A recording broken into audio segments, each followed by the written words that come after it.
સુરતના કતારગામ વિસ્તારમાં મહાનગરપાલિકાના ક્લાસ 3 ઓફિસરો દારૂ પાર્ટી કરતા ઝડપાયા। સુરત સિંગણપુર કતારગામ તરણકુંડની અંદર મહાનગરપાલિકાના ઓફિસરો દારૂની પાર્ટી કરતા રંગે હાથે ઝડપાયા અને વોર્ડ નંબર 7ના કોર્પોરેટર નરેન્દ્ર પાંડવ સાથે રહીને 5 થી 6 ઓફિસરોને રંગે હાથે ઝડપી પાડવામાં સફળતા મળી હતી, જેમાં ક્લાસ 3 ઓફિસરોના નામ Pankaj Gandhi, senior inspector Tejas Khalasi, saving inspector Pinesh Sarang, inspector Ajay Selar, inspector Sanjay Retiwala, contractor swimming કરવા આવેલા એક સભ્ય સાથે વોચમેન હતો। આ તમામ ક્લાસ 3 ઓફિસરો અને કતારગામ સભ્ય સ્વિમિંગ પુલના લોકો દ્વારા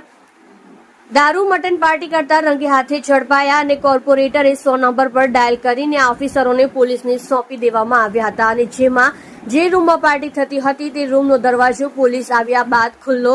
જણાવતા રૂમમાં પડેલ દારૂની બોટલ અને